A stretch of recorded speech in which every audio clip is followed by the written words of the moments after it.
Hello student, मैं आपके अपने YouTube channel home science junction पर आपका स्वागत करती हूँ।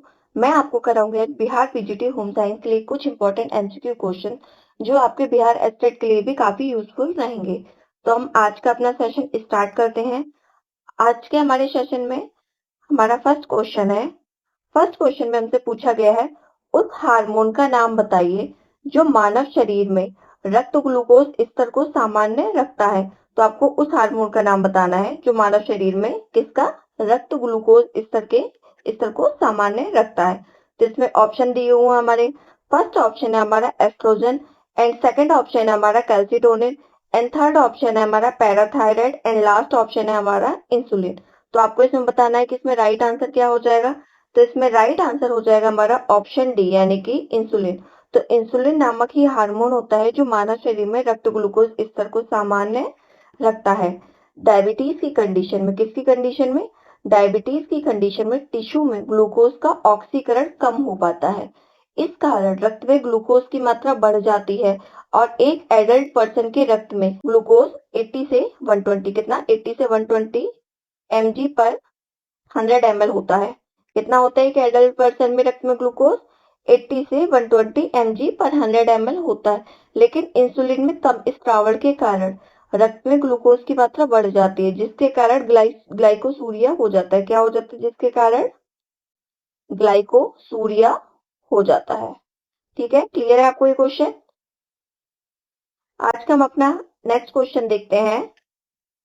नेक्स्ट क्वेश्चन में पूछा हुआ है कि इंसुलिन एक हार्मोन है। इंसुलिन क्या है? इंसुलिन एक हार्मोन है जो स्त्रावित होता है। आपको ये बताना है कि इंसुलिन जो हार्मोन कहाँ से स्त्रावित होता है। तो इसमें ऑप्शन दिए हैं, पेनक्रियास की अल्फा कोशिकाओं से, ये अल्फा हो जाएगा किसका, पेनक्रियास की अल्फा कोशिकाओं से या पेनक्रियास की बीटा कोशिकाओं से एंड थर्ड ऑप्शन है हमारा यकृत से या गॉल ब्लैडर से। तो इसमें क्या हो जाएगा हमारा राइट आंसर। इसमें राइट हो जाएगा हमारा ऑप्शन बी यानी कि पेनक्रियास के बीटा कोशिकाओं से क्या हो जाता है, इंसुलिन का स्रावण होता है। तो इंसुलिन का स्रावण कहाँ से होता है? पेनक्रियास की बीटा सेल से। तो आपको ये क्वेश्चन भी देखने को मिल सकता है, ये भी पूछा जा सकता है कि इंसुलिन क्या है। तो आपको ये ध्यान रखना है कि इंसुलिन एक हार्मोन है। क्या है इंसुलिन? इंसुलिन एक हार्मोन है जो पैनक्रियास की बीटा सेल से स्रावित होता है। आपको जो भी इंपॉर्टेंट फैक्ट लग रहे हो आप उनको नोट डाउन करते हुए चलिए। आज का हमारा अगला क्वेश्चन है। इसमें पूछा हुआ है एटीपी संबंधित है। क्या पूछा है?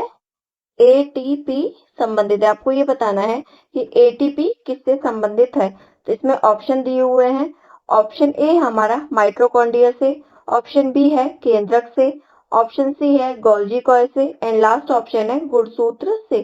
तो इसमें राइट आंसर हो जाएगा हमारा ऑप्शन ए यानी कि माइटोकॉन्ड्रिया से। तो एटीपी का संबंध किससे है? एटीपी का संबंध माइटोकॉन्ड्रिया से है।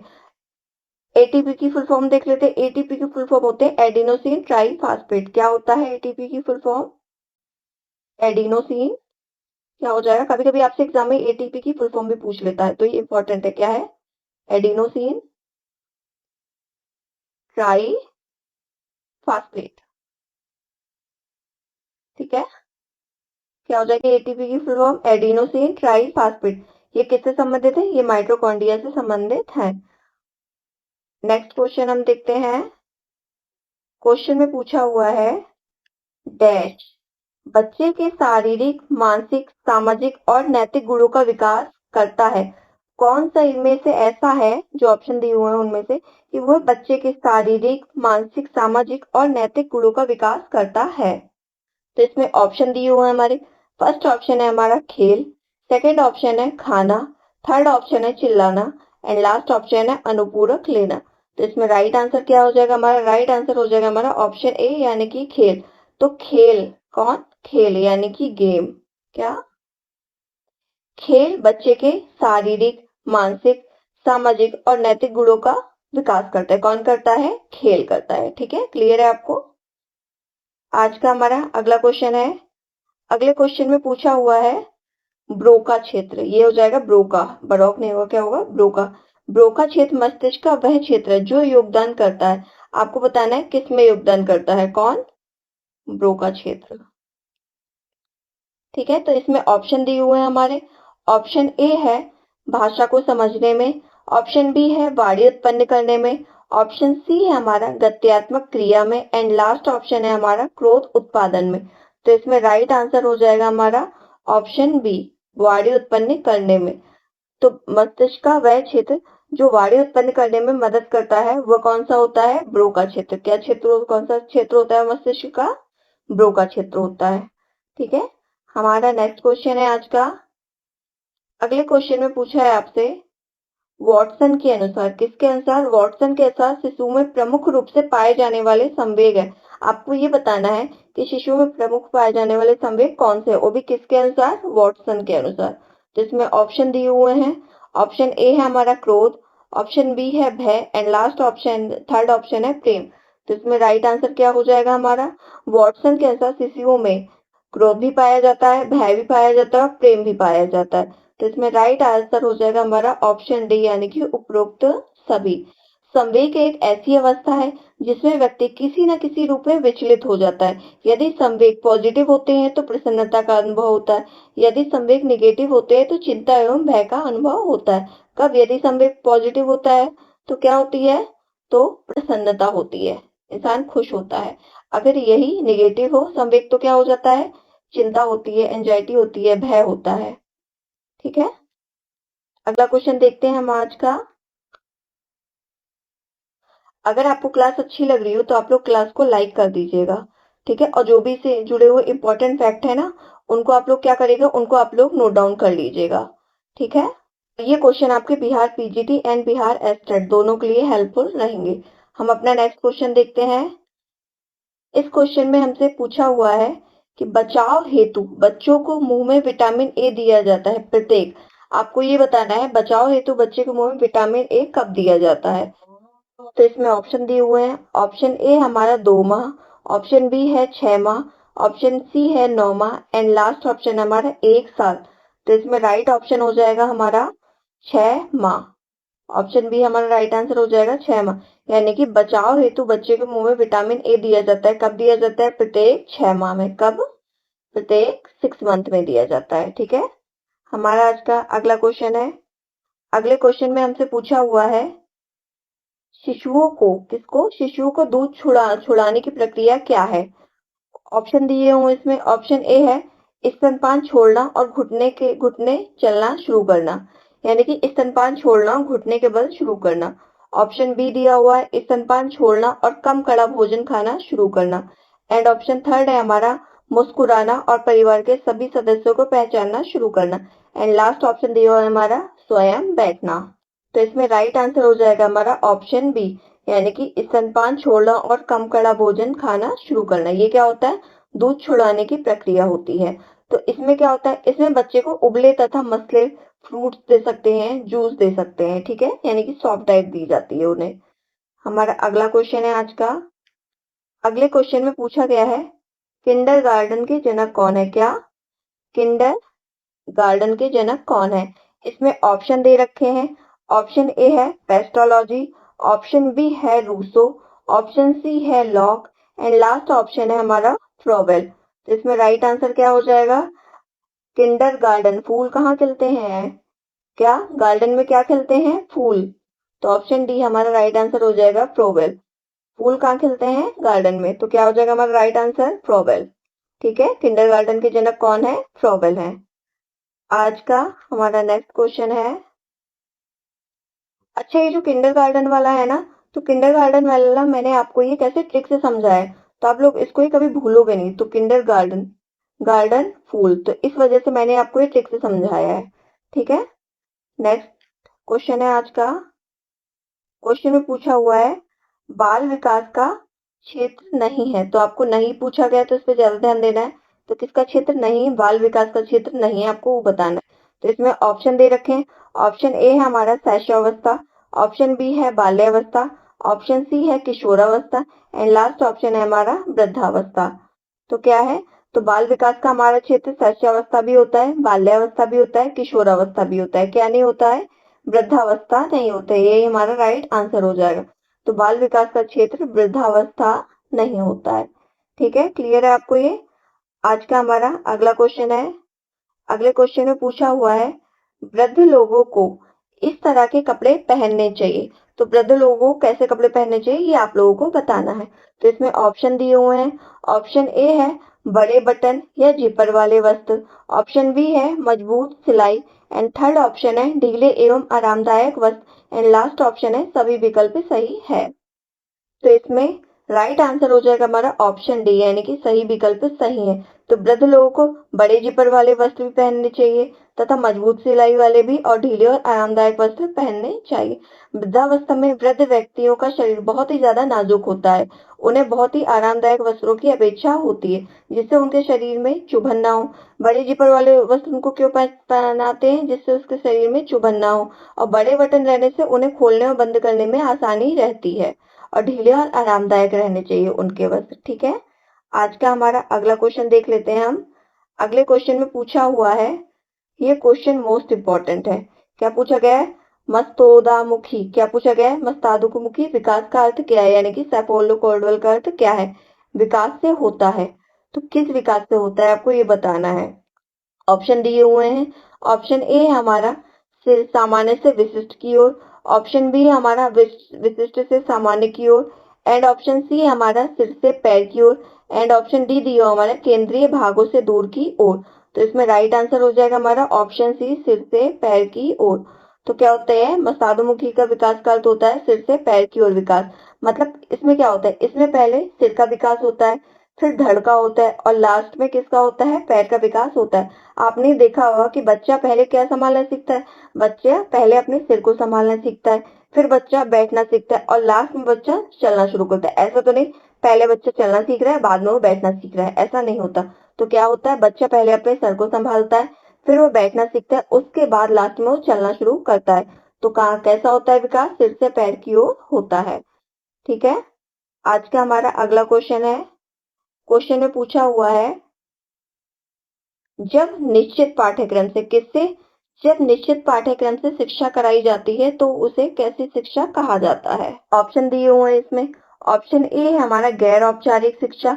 ऑप्शन बी है औपचारिक शिक्षा। एंड ऑप्शन सी है अनौपचारिक शिक्षा। एंड लास्ट ऑप्शन है सूक्ष्म शिक्षा। तो जब निश्चित पाठ्यक्रम से शिक्षा कराई जाती है तो वह औपचारिक शिक्षा कहलाती है। कौन सी? औपचारिक शिक्षा कहलाती है। हमारा ऑप्शन बी राइट आंसर हो जाएगी। यह संस्थागत पद्धति होती है। कौन सी पद्धति होती है? संस्थागत पद्धति होती है। इसमें तीन मुख्य भूमिका होती है। कितनी? तीन मुख्य भूमिका होते हैं। एक होता है हमारा शिक्षक। पहला कौन होता है? शिक्षक। दूसरा होता है हमारा ऐसे शिक्षार्थी। क्या होता है? शिक्षार्थी यानी कि स्टूडेंट। फिर इधर आ जाता है पाठ्यक्रम यानी कि करिकुलम। क्या? पाठ्यक्रम यानी कि करिकुलम। तो औपचारिक शिक्षा में क्या होती है? यह एक संस्थागत पद्धति होती है। इसमें निश्चित पाठ्यक्रम होता है। जैसे निश्चित पाठ्यक्रम से होता है, जैसे छोटे बच्चे स्कूल जाते हैं, हम लोग भी कॉलेज की डिग्री करते हैं, तो कौन सा होता है? निश्चित एक पाठ्यक्रम होता है। हमें एक पर्टिकुलर सिलेबस दिया जाता है, उसी के अनुसार हम पढ़ते हैं। हमने एक बार हम फर्स्ट क्लास पढ़ते हैं, उसके बाद सेकंड। ऐसा तो नहीं पहले हम फिफ्थ क्लास में चले गए, बाद में हम थर्ड क्लास में रिवर्स आ गए। ये कंटिन्यू चलता है, जैसे फर्स्ट सेकंड क्लास, फिर थर्ड क्लास, फिर फोर्थ क्लास, ऐसे आगे बढ़ता चला जाता है। इसमें तीन मुख्य भूमिका कौन सी होती है? Teacher, student and syllabus. ठीक है, यानी कि करिकुलम। हमारा नेक्स्ट क्वेश्चन है आज का। अगले क्वेश्चन में पूछा हुआ है, ग्रामीणों का बहुआयामी किसका? ग्रामीणों का बहुआयामी विकास सरकारी सहायता द्वारा तथा ग्रामीणों को प्रयत्नों एवं प्रयास से करना किसका उद्देश्य है? ये बताया जाना है आपको। तो इसमें ऑप्शन दिए हुए हैं। ऑप्शन ए है प्रधानमंत्री गरीब कल्याण योजना। ऑप्शन बी है सामुदायिक विकास कार्यक्रम। एंड ऑप्शन सी है हमारा मनरेगा। एंड ऑप्शन डी है हमारा प्रधानमंत्री ग्रामीण विकास फेलोशिप योजना। तो इसमें राइट आंसर बताना है। राइट आंसर क्या हो जाएगा? तो ग्रामीणों का बहुआयामी विकास सरकारी सहायता द्वारा तथा ग्रामीणों के प्रयत्न एवं प्रयास से करना, यह सामुदायिक विकास कार्यक्रम का उद्देश्य है। किसका उद्देश्य है? ये सामुदायिक विकास कार्यक्रम का उद्देश्य है। अब आपको कमेंट सेक्शन में ये बताना है कि सामुदायिक विकास कार्यक्रम की स्थापना कब हुई। ये क्वेश्चन मैं आपको कई बार बता चुकी हूँ प्रीवियस क्लासेस में। तो आपको एक कमेंट सेक्शन में इसका आंसर देना है कि सामुदायिक विकास कार्यक्रम की स्थापना कब हुई। ठीक है, हम नेक्स्ट क्वेश्चन पे बढ़ते हैं। ये आपका होमवर्क है, आपको यही बताना है। ठीक है, सामुदायिक विकास कार्यक्रम की स्थापना कब हुई। नेक्स्ट क्वेश्चन हम देख लेते हैं। क्वेश्चन में हमसे पूछा है, संप्रेषण का पूर्व कथन रूप है। तो इसमें ऑप्शन दिए हुए हैं। ऑप्शन ए है बलबलाना, ऑप्शन बी है हाव भाव एंड ऑप्शन सी है भावनात्मक अभिव्यक्तियां और लास्ट ऑप्शन है हमारा उपयुक्त सभी। तो इसमें राइट आंसर क्या हो जाएगा? संप्रेषण के पूर्व कथन में बलबलाना भी आता है, हाव भाव भी आता है और भावनात्मक अभिव्यक्ति भी आती है। तो इसमें राइट आंसर हो जाएगा हमारा ऑप्शन डी यानी कि उक्त सभी। ठीक है, आज का हमारा अगला क्वेश्चन है। अगले क्वेश्चन में हमसे पूछा हुआ है प्रसार शिक्षा। कौन सी शिक्षा? प्रसार शिक्षा है। ऑप्शन दिए हुए हैं, इसमें आपको ये बताना है इसे प्रसार शिक्षा क्या है। तो ऑप्शन दिए हुए हैं, फर्स्ट ऑप्शन हमारा पहले से निर्धारित व निश्चित पाठ्यक्रम, सेकंड ऑप्शन है हमारा सीखने वाले की रुचि पर आधारित नहीं। ठीक है, ऑप्शन सी है सीखने वाले की आवश्यकता पर निर्भर एंड लास्ट ऑप्शन हमारा विषय विशेषज्ञता। तो इसमें राइट आंसर हो जाएगा हमारा ऑप्शन सी यानी कि सीखने वाले की आवश्यकता पर निर्भर होती है। कौन सी शिक्षा निर्भर होती है? प्रसार शिक्षा होती है सीखने वाले की आवश्यकता पर निर्भर। प्रसार शिक्षा का आधार ग्रामीण जीवन है। क्या है प्रसार शिक्षा का आधार? ग्रामीण जीवन। ये कई बार आ जाता है, आपसे पूछ लिया जाता है प्रसार शिक्षा का आधार बताइए। तो प्रसार शिक्षा का आधार क्या है? ग्रामीण जीवन, क्योंकि गांवों का सर्वांगीण विकास हेतु ही इस विकास का प्रतिपादन किया गया। किसके? गांव के सर्वांगीण विकास हेतु ही इस विकास का प्रतिपादन हुआ है। आज का हमारा अगला क्वेश्चन है। अगले क्वेश्चन में पूछा हुआ है फूलदान में फूलों को अधिक समय तक ताजा रखा जा सकता है। फूलदान में फूलों को हम अधिक समय तक ताजा क्या करके रख सकते हैं? तो इसमें ऑप्शन दिए हुए हैं हमारे। ऑप्शन ए है पानी में थोड़ी चीनी मिलाकर, ऑप्शन बी है पानी में थोड़ा नमक डालकर, ऑप्शन सी है फूलदान को धूप में रखकर एंड लास्ट ऑप्शन है हमारा फूलदान को छाया में रखकर। तो इसमें राइट आंसर हो जाएगा हमारा ऑप्शन बी पानी में थोड़ी मात्रा नमक डालकर। तो फूलदान को फूलों में को अधिक समय तक ताजा रखने के लिए हम क्या करेंगे? पानी में थोड़ी मात्रा में नमक डाल देंगे। चीनी मत डाल देना, चीनी डालने से चींटियां हो जाएंगी। ठीक है, और धूप में रखेंगे तो क्या होगा? फूल सारे मुरझा जाएंगे, सूख जाएंगे। नेक्स्ट क्वेश्चन है आज का हमारा। क्वेश्चन में हमसे पूछा गया है डैश पदार्थ की, किसकी बताना है आपको यहाँ क्या फिल होगा? डैश पदार्थ की स्पर्शनीय पृष्ठ गुणवत्ता है। पूछ रहा है स्पर्शनीय, ठीक है, स्पर्श करको जिसको हम बता सके। तो इसमें ऑप्शन दिया हुआ है। ऑप्शन ए हमारा संरचना, ऑप्शन बी हमारा भ्रम एंड ऑप्शन सी है प्रभाव एंड लास्ट ऑप्शन है हमारा वस्तु। तो इसमें राइट आंसर हो जाएगा हमारा ऑप्शन ए यानी कि संरचना। तो क्या हो जाएगा? टेक्सचर। तो संरचना या टेक्सचर पदार्थ की स्पर्शनीय पृष्ठ गुणवत्ता है। क्या हो जाता है? टेक्सचर। इसको हम छू के पता कर सकते हैं ना कि कैसा टेक्सचर है, कैसी संरचना है, चिकनी सरफेस है या रफ सरफेस है, कैसी है। ठीक है, आज का हमारा अगला क्वेश्चन है। अगले क्वेश्चन में हमसे पूछा हुआ है रसोई घर में आग की दुर्घटनाओं को रोकने के लिए व्यक्ति को क्या करना चाहिए? तो इसमें ऑप्शन दिए हुए हैं। ऑप्शन ए है खाना पकाते समय नायलॉन के कपड़े पहने, ऑप्शन बी दिया हुआ है खाना पकाने के बाद गैस सिलेंडर बंद करें, ऑप्शन सी हमारा खाना पकाने के दौरान कीट निरोधक स्प्रे का उपयोग करें एंड लास्ट ऑप्शन है हमारा रसोई घर में केरोसिन तेल रखें। तो इसमें राइट आंसर क्या हो जाएगा हमारा? राइट आंसर हो जाएगा हमारा ऑप्शन बी यानी कि खाना पकाने के बाद गैस सिलेंडर बंद कर दे। तो रसोई घर में आग की दुर्घटना से रोकने के लिए क्या करना चाहिए? व्यक्ति को खाना पकाने के बाद गैस सिलेंडर की जो नॉब होती है ना, इसको रेगुलेटर बोलते हैं हम लोग, उस नॉब को सिलेंडर की नॉब को बंद कर देना चाहिए। ठीक है, जिससे गैस लीक ना हो सके। नेक्स्ट क्वेश्चन देखते हैं। आज का हमारा अगला क्वेश्चन है। अगले क्वेश्चन में पूछा हुआ है कार्य सरलीकरण से क्या तात्पर्य? क्या पूछा है? कार्य सरलीकरण से क्या तात्पर्य आपको ये बताना है। तो इसमें ऑप्शन दिया हुआ है। ऑप्शन ए हमारा कार्य सरल करना, ऑप्शन बी है कम कार्य करना एंड ऑप्शन सी है कार्य में साधारण उपकरणों का प्रयोग करना एंड लास्ट ऑप्शन हमारा कार्य के अनुसार उपकरणों और मशीनों का उपयोग करके कार्य को सरल बनाना। तो इसमें राइट आंसर क्या हो जाएगा हमारा? तो कार्य सरलीकरण से तात्पर्य है कार्य के अनुसार, किसके? कार्य के अनुसार उपकरणों एवं मशीनों का उपयोग करके कार्य को सरल बनाना।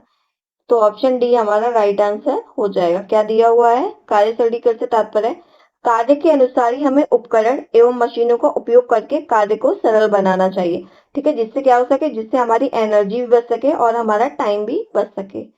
आज का अगला क्वेश्चन हम देख लेते हैं। आज का अगले क्वेश्चन में हमसे पूछा हुआ है मंडेल ने, किसने, कहीं कहीं मुंडेल भी आता है, तो मुंडेल ने व्यक्ति की कार्य पद्धति में सुधार के परिवर्तनों को 3 भागों में विभाजित किया है। कितने भागों में मंडेल ने किया है विभाजित? 3 भागों में। ठीक है, अब कौन से इसमें भाग आएंगे वो देखने हैं हमें। तो इसमें ऑप्शन दी हुआ है, ऑप्शन ए है 3 भागों में विभाजित किया है, ऑप्शन बी हमारा 5 स्तरों पर विभाजित किया है, एंड ऑप्शन सी है परिवर्तनों में कई सुधार, एंड लास्ट ऑप्शन है संख्या में कुछ। तो इसमें राइट आंसर हो जाएंगे हमारे 5 स्तर में विभाजित किया है। कितने स्तर में? 5 स्तर, 3 भागों में विभाजित है और 5 स्तर में विभाजित है। ठीक है, अब हम इसके 5 स्तर देख लेते हैं कि 5 स्तर कौन कौन से हैं। ये स्तर हैं जो भी ये लाइन से याद करने होंगे आपको, यानी कि क्रम से होंगे। फर्स्ट है हमारा शरीर की गति और स्थिति में परिवर्तन। क्या है? शरीर की गति और स्थिति में परिवर्तन। आप लोग इसको नोट डाउन करते जाइएगा, इंपॉर्टेंट है। क्या है फर्स्ट हमारा स्तर? शरीर की गति और स्थिति में परिवर्तन। ठीक है, मैं बोलती भी जा रही हूँ साथ साथ ऑप्शन। और इसमें सेकंड है, इसमें उपकरण एवं कार्य व्यवस्था में परिवर्तन। क्या है? उपकरण एवं कार्य व्यवस्था में परिवर्तन। किसमें? कार्य व्यवस्था में परिवर्तन। कई बार एग्जाम में ये आ चुका है। एंड इसमें थर्ड है हमारा, थर्ड है उत्पादन क्रम में परिवर्तन। क्या है? उत्पादन क्रम में परिवर्तन। और ये सारे क्रम से होंगे, ऐसा नहीं कि थर्ड वाला पहले आ जाए उसके बाद फर्स्ट वाला है। ठीक है, तो कौन कौन से होगा? ये आपके 3 हैं, 2 अभी मैं और बताऊंगी। तो पहला है इसमें शरीर की गति और स्थिति में परिवर्तन, सेकंड है उपकरण एवं कार्य व्यवस्था में परिवर्तन, एंड थर्ड है उत्पादन क्रम में परिवर्तन। इसी में हमारा फोर्थ है तैयार उत्पाद में परिवर्तन। क्या है? तैयार उत्पाद में परिवर्तन। और फिफ्थ है हमारा कच्चे माल में बदलाव। क्या हो जाएगा? कच्चे माल में बदलाव। तो इसमें 5 स्तर कौन से हो गए?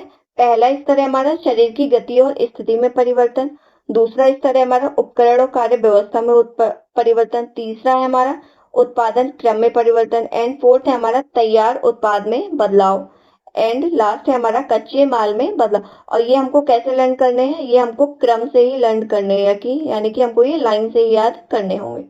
ठीक है, हम नेक्स्ट क्वेश्चन देख लेते हैं अपना। नेक्स्ट क्वेश्चन में पूछा हुआ है हमसे आर्थिक दृष्टि से, कैसी? आर्थिक दृष्टि से संयुक्त परिवार के लाभ। तो आपको ये बताना है आर्थिक दृष्टि से संयुक्त परिवार के क्या क्या लाभ हैं। तो इसमें ऑप्शन दिए हुए हैं हमारे। ऑप्शन ए है हमारा मित व्ययता और भूमि विखंडन से बचाव, ऑप्शन बी है हमारा श्रम विभाजन एवं उत्पादन में सुविधा, एंड ऑप्शन सी हमारा संपत्ति का समाजवादी वितरण, एंड लास्ट ऑप्शन हमारा उपरोक्त सभी। तो आर्थिक दृष्टि से संयुक्त परिवार के लाभ में मित व्ययता और भूमि विखंडन से बचाव होता है, श्रम विभाजन और उत्पादन में सुविधा भी होती है, एंड संपत्ति का समाजवादी वितरण भी होता है। तो हमारा ऑप्शन डी उपरोक्त सभी हमारा राइट आंसर हो जाएगा। ठीक है, तो ये क्या है? ये तीनों संयुक्त परिवार के लाभ हैं। हमारा आज का अगला क्वेश्चन है। अगले क्वेश्चन में हमसे पूछा है, ये question I think BPSC PGT में आया था ये एक बार। तो क्या पूछा गया है क्वेश्चन में? निम्न में से किसके लिए गृह विज्ञान अध्ययन अति महत्वपूर्ण है? आपको ये बताना है किसके लिए गृह विज्ञान अति महत्वपूर्ण अध्ययन है। तो इसमें ऑप्शन दिया है विद्यालय छात्रों के लिए, ऑप्शन बी है बाजार के लिए, ऑप्शन सी है समाज के लिए, एंड लास्ट ऑप्शन है हमारा सरकार के लिए। तो इसमें राइट आंसर हो जाएगा हमारा ऑप्शन सी, यानी कि समाज के लिए। तो समाज के लिए गृह विज्ञान का अध्ययन अति महत्वपूर्ण है। किसके लिए? समाज के लिए। ठीक है, क्लियर है आपको इसका आंसर? आज का हमारा अगला क्वेश्चन है। क्वेश्चन में हमसे पूछा हुआ है पाठ्यक्रम निर्माण का बुनियादी सिद्धांत है। तो इसमें ऑप्शन दिए हुए हैं हमारे। ऑप्शन ए हमारा क्रियाशीलता का सिद्धांत, ऑप्शन बी हमारा उपयोगिता का सिद्धांत, एंड ऑप्शन सी हमारा अनुभव का सिद्धांत, एंड लास्ट ऑप्शन है हमारा रुचि का सिद्धांत। तो इसमें राइट आंसर क्या हो जाएगा हमारा? राइट आंसर हो जाएगा हमारा इसमें ऑप्शन बी, यानी कि उपयोगिता का सिद्धांत। तो पाठ्यक्रम निर्माण का बुनियादी सिद्धांत क्या है? उपयोगिता का सिद्धांत है। क्या है? उपयोगिता का सिद्धांत है। इसी तरह हम अपना अगला क्वेश्चन देखते हैं। क्वेश्चन में हमसे पूछा हुआ है उपभोक्ता संरक्षण अधिनियम, ये भी रिपीट हो, ये क्वेश्चन आपके बीपीएससी पीजीटी में आया हुआ है। तो क्या पूछा हुआ है, उपभोक्ता संरक्षण अधिनियम कब पारित हुआ था, आपको ये बताना है। तो इसमें ऑप्शन दिए हुए हैं। ऑप्शन ए हमारा 24 दिसंबर 1980 को, ऑप्शन बी है हमारा 24 दिसंबर 1982 को, एंड ऑप्शन सी हमारा 24 दिसंबर 1986 को, एंड ऑप्शन डी है हमारा 24 दिसंबर 2000 को। तो इसमें आपको एक बात तो क्लियर है कि डेट क्या है, इसकी डेट है इसमें 24 दिसंबर। तो आपको ईयर बताना है कि ईयर कौन सा होगा इसमें। तो उपभोक्ता संरक्षण अधिनियम 24 दिसंबर 1986 को पारित किया गया था। कब पारित किया गया था, 24 दिसंबर 1986 को पारित किया गया था। ठीक है, कब, 24 यानी कि 24 दिसंबर 1986 को पारित किया गया था। कब, 24 दिसंबर 1986 को पारित किया गया था। हमारा अगला क्वेश्चन है, क्वेश्चन में पूछा हुआ है राष्ट्रीय बचत पत्र, क्या, राष्ट्रीय बचत पत्र किसके द्वारा जारी की जाती है। ठीक है, राष्ट्रीय बचत पत्र किसके द्वारा ये जारी की जाती है। तो ऑप्शन दिए हुए हमारे बैंक, सेकेंड है ऑप्शन हमारा पोस्ट ऑफिस, थर्ड ऑप्शन हमारा जीवन बीमा निगम, एंड लास्ट ऑप्शन है हमारा उपयुक्त सभी। तो इसमें राइट आंसर हो जाएगा हमारा ऑप्शन बी यानी कि पोस्ट ऑफिस। तो राष्ट्रीय बचत पत्र पोस्ट ऑफिस यानी कि डाक विभाग द्वारा जारी की जाती है। किसके द्वारा, पोस्ट ऑफिस के द्वारा या डाक विभाग के द्वारा जारी किया जाता है। क्या जारी किया जाता है, राष्ट्रीय बचत पत्र। ठीक है, नेक्स्ट क्वेश्चन देख लेते हैं। हमारा अगला क्वेश्चन है निर्णय प्रक्रिया का सिद्धांत कौन सा नहीं है। क्या पूछा है, निर्णय प्रक्रिया का सिद्धांत कौन सा नहीं है। तो इसमें ऑप्शन दिया हुआ है। ऑप्शन ए हमारा समस्या की पहचान चुनाव, ऑप्शन बी है समस्या के वैकल्पिक समाधान की खोज, ऑप्शन सी हमारा समझौता, एंड लास्ट ऑप्शन हम विकल्प पर विचार विमर्श करना। ठीक है, तो निर्णय प्रक्रिया के सिद्धांत में हम समस्या की पहचान का चुनाव भी करते हैं और समस्या के वैकल्पिक समाधान की खोज भी करते हैं, फिर हम विकल्प पर विचार विमर्श भी करते हैं। तो हम क्या नहीं करते, हम समझौता नहीं करते। तो ऑप्शन सी हमारा राइट आंसर हो जाएगा, क्या, समझौता। तो निर्णय प्रक्रिया का सिद्धांत समझौता नहीं है, इसके अंतर्गत ये नहीं आता है। हमारा आज का अगला क्वेश्चन है, अगले क्वेश्चन में हमसे पूछा हुआ है प्लेकेट वह कट है। क्या पूछा गया है, प्लेकेट वह कट है जो, आपको ये बताना है प्लेकेट कौन सा कट है। तो इसमें ऑप्शन दिए हुए हैं। ऑप्शन ए है किनारों को सही करने के लिए किया जाता है, ऑप्शन बी है सही आकार देने के लिए, ऑप्शन सी है वस्त्रों को पहनने में आसान करने के लिए वह खुली परिसज्जित सिलाई, ऑप्शन डी हमारा कमर पर इलास्टिक डालने के लिए खोला गया स्थान। तो इसमें आपको बताना है राइट आंसर क्या हो जाएगा। तो इसमें राइट आंसर हो जाएगा हमारा ऑप्शन डी, यानी कि प्लेकेट वह कट होता है जो कमर पर इलास्टिक डालने के लिए खोला गया स्थान होता है। ठीक है, क्लियर है आपको ये। तो अगर आपको क्लास अच्छी लग रही हो तो आप क्लास को लाइक कर दीजिए एंड चैनल को सब्सक्राइब कर दीजिएगा। नेक्स्ट क्वेश्चन है हमारा, अगले क्वेश्चन में हमसे पूछा हुआ है कश्मीरी कढ़ाई को किस नाम से जाना जाता है। मोस्ट इंपॉर्टेंट क्वेश्चन, क्या पूछा है, कश्मीरी कढ़ाई को किस नाम से जाना जाता है। तो इसमें ऑप्शन दिए हुए हैं फुलकारी, चिकनकारी, कसीदाकारी और कसूती। तो इसमें राइट आंसर क्या हो जाएगा हमारा, तो इसमें राइट आंसर हो जाएगा हमारा ऑप्शन सी। क्या हो जाएगा, ऑप्शन सी, यानी कि कश्मीरी कढ़ाई को कसीदाकारी के नाम से जानते हैं। किस नाम से जानते हैं, कसीदाकारी के नाम से जाना जाता है। ठीक है, इसी तरह फुलकारी, फुलकारी हमारी कहाँ की है, फुलकारी पंजाब की कढ़ाई होती है। कहाँ की कढ़ाई है, पंजाब की कढ़ाई है फुलकारी। और चिकनकारी है लखनऊ की। कहाँ की है चिकनकारी, चिकनकारी लखनऊ की है। कसूती कहाँ की है, कसूती हो जाती है हमारी कर्नाटक की। कहाँ की है कसूती हमारी, कर्नाटक की। कहाँ की, कर्नाटक की। और कश्मीर का क्या है हमारा, कसीदाकारी।